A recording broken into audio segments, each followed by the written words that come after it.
Dang it, I'll wait.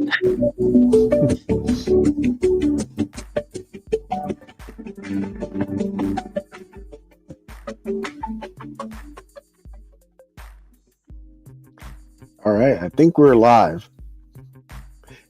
We're live. Yes, success. This is what happens when you don't stream for like 2 years. You forget everything.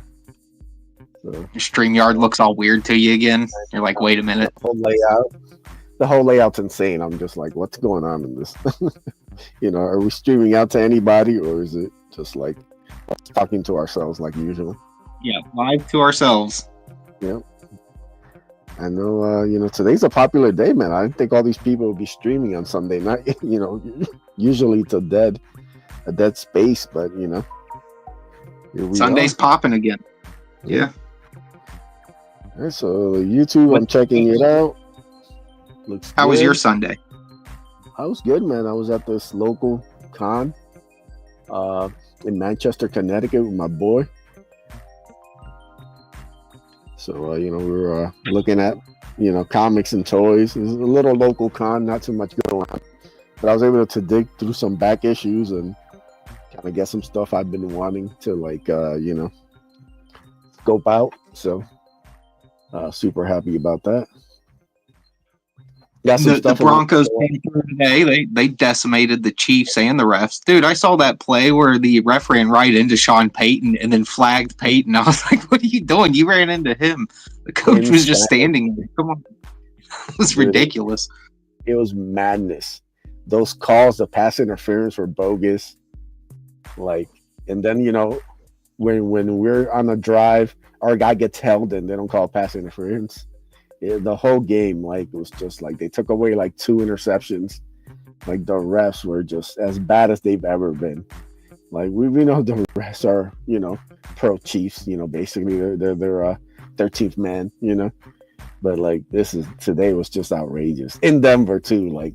Get out of here, man. This nonsense. Well, the officiating, was notoriously bad today, all over the league. I've seen things from almost every game where I'm just like, what is going on? Can we get one clean game today? I think we look past it when it's a rare thing, but when it's constant, it's all day, it's every game. It's okay, there's something going on here. There's no way this is all happening accidentally at this point. Yeah. So good anyways. Yeah. Well, the con sounds like it was good. I haven't been to any little cons in a while, but those are some of my favorite ones to go to just because they're the easiest to maneuver and actually look at stuff in. The bigger the show, the more cram-packed it seems to get, despite the fact that there's more floor space, bigger aisles.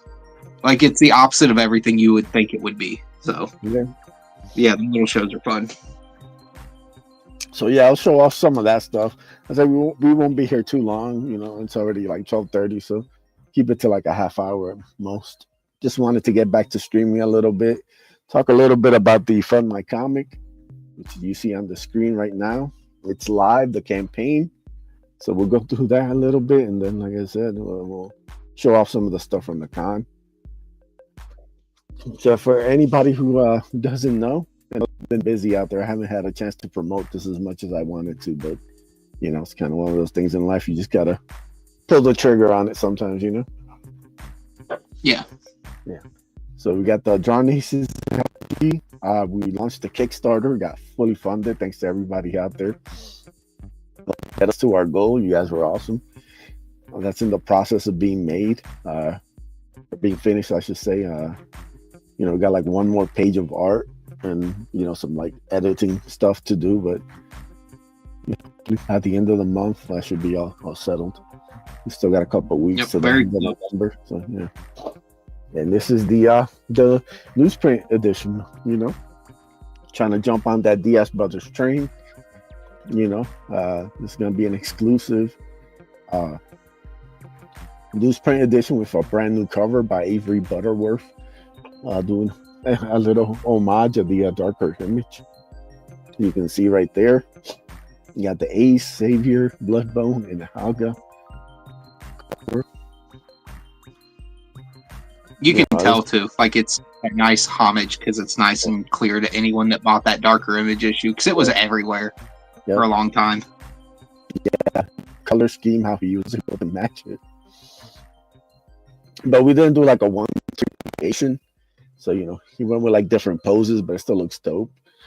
I love like Yeah, Bloodbone super like imposing there with Alga sitting on his lap almost, and then you got Ace and Xavier looking like more menacing than usual. So it's really I dope. could be wrong, but I feel like he drew Bloodbone to look similar to how I draw Bloodbone, and that made me happy as well. Yeah. Like I was like, I feel like he gave it a little Joe Ball flavor intentionally. So, Yeah. because each character looks kind of like how they look in their books. Like the Ace looks like Eevee's, looks like Canales style. Xavier looks like I'm not sure which artist did his, but the style that they worked in. So yeah, I thought that was pretty cool. They mimic the style types a little bit too. Yeah, so it's super dope. So yeah, this cover you can only get through the Anthology. All my covers are exclusive, like the How Comics one for the Kickstarter. That's the only way you can get that. So give people some exclusives. As you can see on the right, got some of the tiers there. You got the PDF, only $10. I'm trying to make this a super affordable campaign.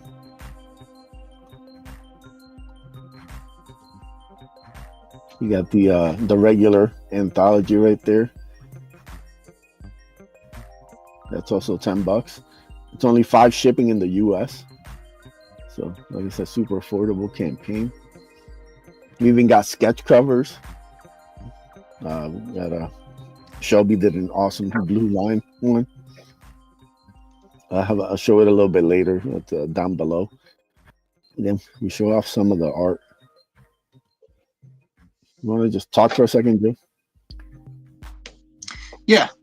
The work Shelby's doing too is going to be really fun to see. Like sometimes I think not that people forget about Shelby, but his sometimes you just don't hear from him as much for a while, and then you'll get like an overload of his work all at once. So it's anytime someone gets some Shelby Robertson artwork on their campaign, or it's available even to get an original, like that's a special thing. People, you got to jump on that while you can, because Shelby's easily top. I don't know, Ace, what would you put? I'd say he's a top 10 artist right now. If I was to take everyone in comic book industry that's working right now, he could hold his weight with anybody. So yeah, he's a super talented guy. Yeah, you see some of the art for the Ace origin right there by Barbusco Comics. The story's all just finished. Very good. Yep. Yeah. Really like his style. Very simple kind of storytelling. Lays it out nicely. See some more of the we're doing like bundles and stuff, so you can get a copy of the book plus the sketch cover. You can get the Bloodbone Ash is also available. We got a bunch of more options than we did on the Kickstarter. You kind of pick and choose what you like. There we look at Xavier right there, the first look, art by Rafael Cristani. Really just did a fantastic job on this. He's actually putting some more pages for me, so I'm super excited to see what he comes up with. I love his gangbangers. They're so like Frank Miller in the 80s. Punk. Yeah, like this is definitely like it's inspired by a lot of those books. Dark Knight Returns, Watchmen. It has kind of like that. It's almost like an 80s book, really. Yeah. I'm really excited for people to check out that. Then you got Little Bloodbone by the one Maxi Dallo, top Image Comics artist. So you can go check out his work. He's going up, man. Yeah, man. He's rising up. Yeah, his new book Lost Fantasy comes out this Wednesday. Go check it out. There's a killer job on that. He did a killer job on this Bloodbone story. Really fun short story here. Bloodbone kicking ass and taking names. This is one of my favorite pages of Bloodbone right here, where he's standing on top of the building and then swoops down like he's Batman, laying the smack down on this creep.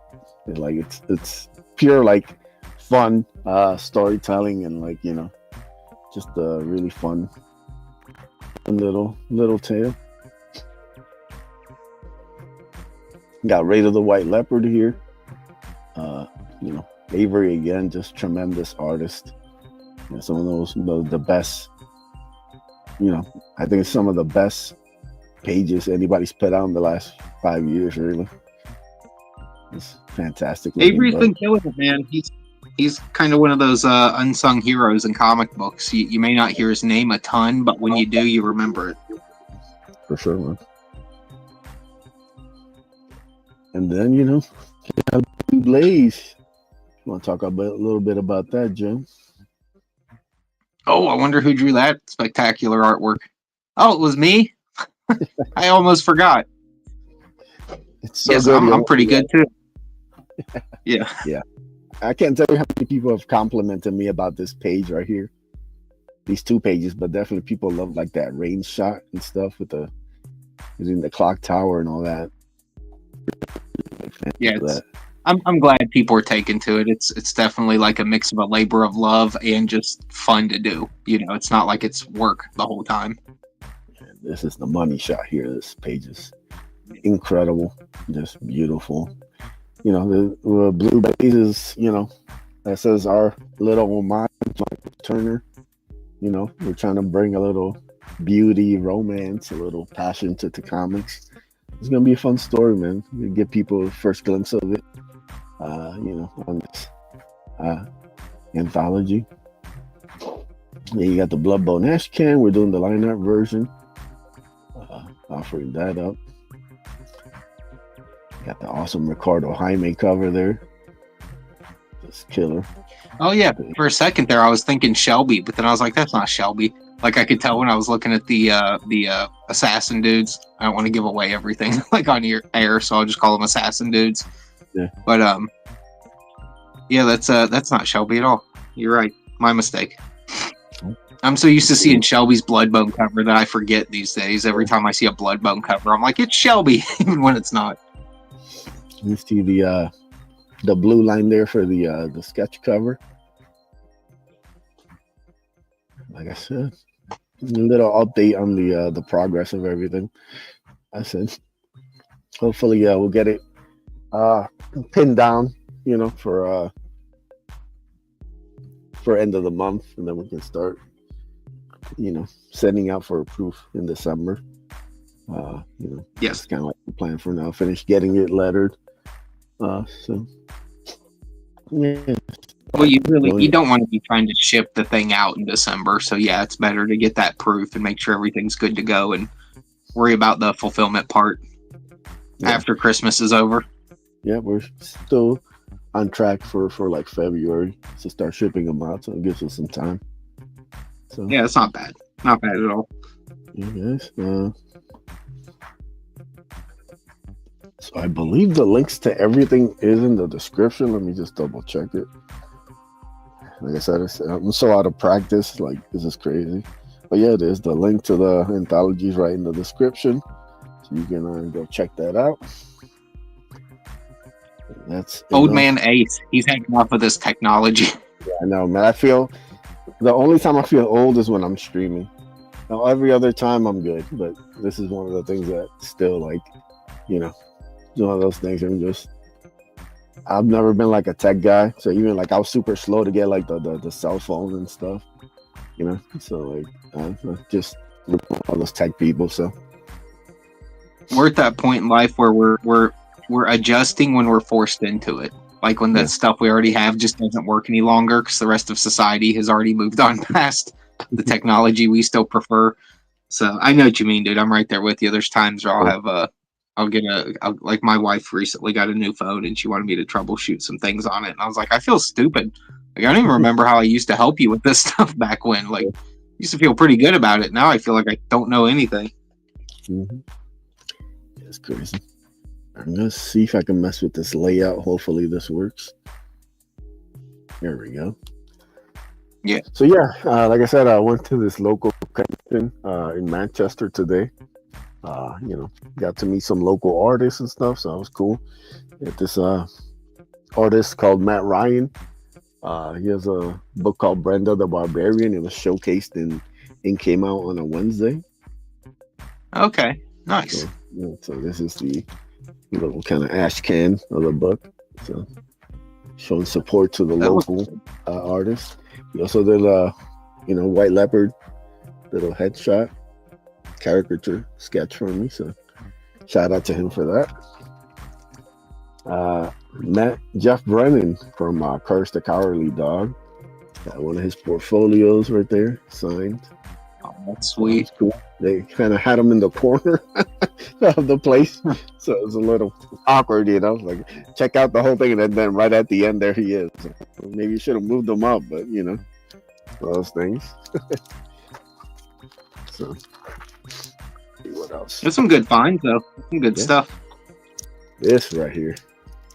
Ooh la la.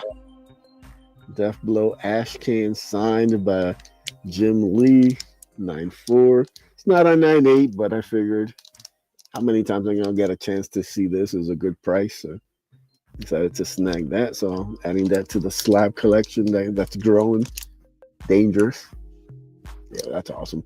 I mean, I figured it's so hard to find any of the image ash cans like that. You have to get it. Yeah. I mean, like Jim Lee's autograph alone was $40. So, then that's a great, probably like another 20. So, I made out fine. Yeah. So, I'm a little jealous, to be honest. That's pretty sweet. Yeah. I know. And then one of the main things I wanted to do is to show off some of the recent comics that I got. So I got the new Youngblood #1 from Midtown Comics. This is the new series Rob is relaunching. So yeah, these are polybagged. And yeah, we're gonna open this bad one. I haven't opened a polybag since like 1995. So it's kind of fun that Rob intentionally polybagged them again, just like the old days. And the reason why it's polybag is because it does have a special trading card. So let's see what we get here. If I can open this damn thing. All right, here we go. Oh, this is cool. It's got like a little board you can draw on. That's cool. Oh, okay. I thought that was just the back side of the comic book. It is. Oh, okay. All right. Yeah, I'm excited. I'll probably read this tomorrow. Looks good. We'll see how the story goes, but I'm excited to check it out. And then the trading card. Yeah, which card you get? Boom. Oh, Die Hard. And I love that he put the Youngblood symbol on the back. That's what I do with my trading cards now. I just put the Drawn Aces in the back. So that's cool. Yeah, it's going to go into a nice sleeve. Trying to get the whole collection. So I'll be probably getting more of these. This is the second one here. Rob Liefeld is one of those guys we're having 38 different issue 1 covers always pays off because for some reason we still keep buying them no matter what happens. We're like, yeah, it's Rob. We'll allow it. Yeah, he knows what the deal is, man. Yeah. There's still a lot of us that are nostalgic for those days. So why not, bring back the party bags, bring back the trading cards, bring back all that fun stuff that, we missed out on for the last like 20 years, basically. So. Yeah, let the next generation find out about Marvel Masterpiece cards and all that cool stuff we used to get. Show off a little bit of the art. I don't show any spoilers or anything. Yeah, it's a good page right there. So, oh, yeah. Definitely. That's some classic Rob Liefeld. Ooh, and then we got gypped. We got second Die Hard. So, Midtown, you did not come through for me. I'm disappointed. But I forgive you. Damn it, Midtown. You ruined Ace's entire day. Completely just. I also got these. Ooh. Some blanket sketch covers. So we'll see who I'll hook up with those. And then, oh yeah, the polybag fun doesn't stop. We're gonna take it back. We'll take it back. And this thing is pristine. X-Force #1. Only sold a couple million copies. Just no big deal, It's the number Yeah, 2 selling comic of all time. No? It's not like yeah. not like it mattered or anything. It's no Ironheart, but we'll have Yeah, to do. well, I mean, nobody can keep up with Ironheart's level of peak quality. Okay, so these poly bags are not as nice as the new ones. So might have to cut into these. Oh, there we go. Yeah. Well, that's a 30-year-old poly bag too. Does that make any difference, or plastic? Plastic? I think it's kind of Oh, and this one came with 2 cards. Oh, fancy! Right there. Yeah. Oh, that's awesome. It's a good cable. These are the old school ones, so they have the power rankings in the back, and then like a promo card for shirts. All right. Hey, whatever works. Hey, fill it out, put a check in the envelope, and send it in the mail. Rob did not get $1 from those T-shirts. That's why he left for Image. Yeah, this is really nice quality. X-Force number 1. I always get these anytime there's like a 50-cent bin, $1, $2 bin. I'll get them.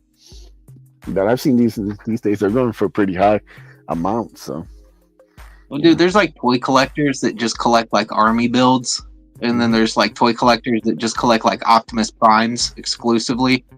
And comic book people, when we stumble across like an X-Force or X-Men issue 1 from Lee or Liefeld, we compulsively cannot help but buy it. Even if, it's in the quarter bin or it's $2. Like, we can't help it. We just got to buy it. It's right there. It's cool. X Factor group. I love that strong guy. I mean, come on. There's nothing better than these comics. This is just 1 card. That's cool. A little Caliban there. Yeah, that's nice. Good artwork. Yeah, beautiful. Another one here. Oh, that's awesome. Classic. Towards the end of the Executioner song, like me and Joe were talking about, this is my favorite X-Men crossover. Number 2 is Inferno. So both of those hold a special place in my heart. Love the art in them. The story's a lot of fun. Well, for as much slack as like 90s books get, things were still pretty peak at that point. You're talking like 93, 92, somewhere in that range. So Image was just starting to get rumored. Marvel was still putting out good stuff. DC was doing Death of Superman. Like, there was a lot of hot books happening. Even Beavis and Butthead had their own book that was selling well. So things were going pretty good at that time. There was a lot of good stuff. A lot of bad stuff too, but more good stuff, I would say. Really dig that. All right, there we got a little Scott and G. So nice. Then we got one more Executioner song right there. Awesome. Dude, that was a tough set to collect when I was a kid because most of my books came from like grocery stores and gas stations and stuff. So like I could only find like the Executioner song books like gapped out, and then I'd have to try to hunt down the others later because it was, cross titles that they didn't always stock in the Walmart or places like that. Yeah, the X Factor ones were super hard to get in my area. They always carried X-Men, Uncanny X-Men, and X-Force, but X Factor was a tough thing to get for a while. So.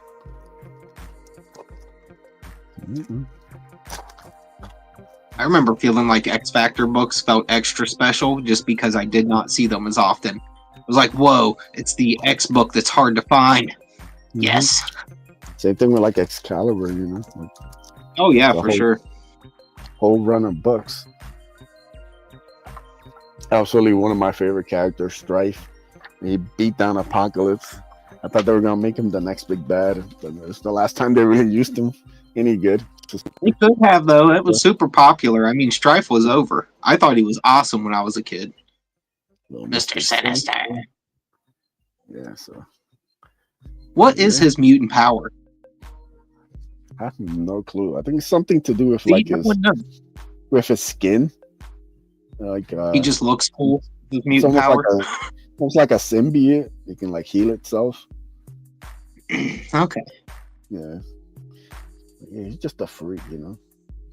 He's one of those characters I've known about my whole life, but I think that every once in a while I'll think about it. Like, I don't even know what makes him a bad guy. I just know he looks scary. He is bad. I don't know what he does, what his like evil plans were. Like, I know Apocalypse, I know Magneto. Like, Mr. Sinister was just one of those guys where I never questioned the fact that I knew nothing about him. Yeah. I just thought he was cool, and that was good enough. Yeah, that's all it took, man. Cool villains who act villainous and, you know, fight the X-Men. That's all you need.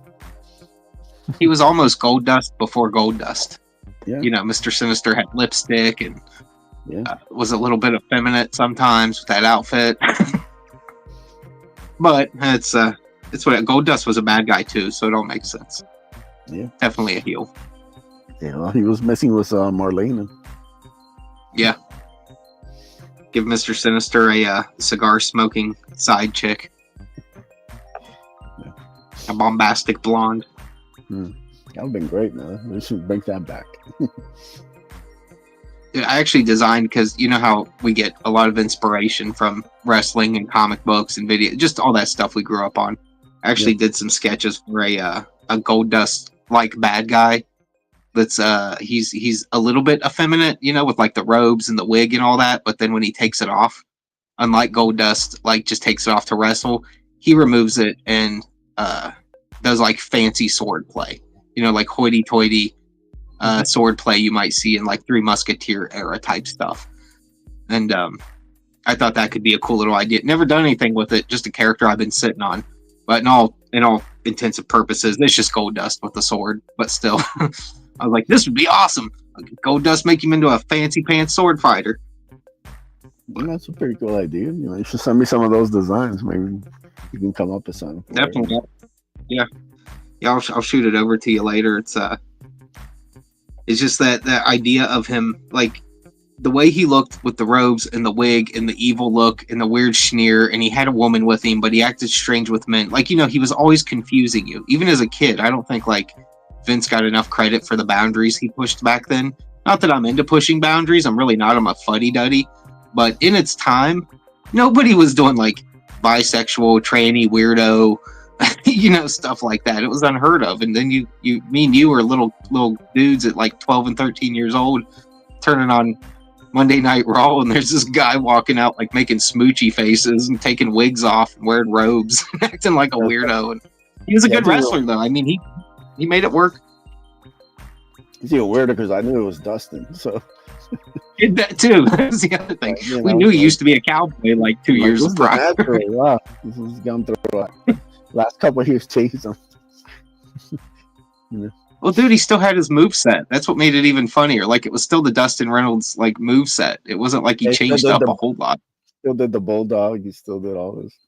Yeah, that's funny. He just added a little gay to it. He just sprinkled on a little gay, and there you go. Well, not gay. We'll say bisexual, even though that's still gay in my book. But it worked. He made everyone uneasy, even other wrestlers. I'm sure you've heard the interviews of other wrestlers talking about being uncomfortable with him in the ring and stuff like that, because he would always push things just a little too far. But when I was a kid, he was one of the few heels that I thought was actually pretty cool, because he much like Bret Hart, how you got a certain level of you felt like their moveset was realistic, like you could suspend disbelief for a little bit of what you were looking at. I felt like Goldust's moveset had that too. Like, he looked effective with what he did. And he was a big dude too. I mean, Dustin's humongous. So like, I wouldn't mess with him. He'd probably beat the shit out of me, Goldust or not. But, you know. Well, I met him a couple years ago. He's still... Is he as big in real life as he looks on TV? Oh, yeah. He's a big dude. You want to mess with him. Yeah. I'm going to tell him to sign my Goldust picture in lipstick. Like, sign it in gold lipstick, Goldust. Let's go all the way with this. Yeah, I had him sign his AEW figure. He signed it The Natural, which I thought that was fun.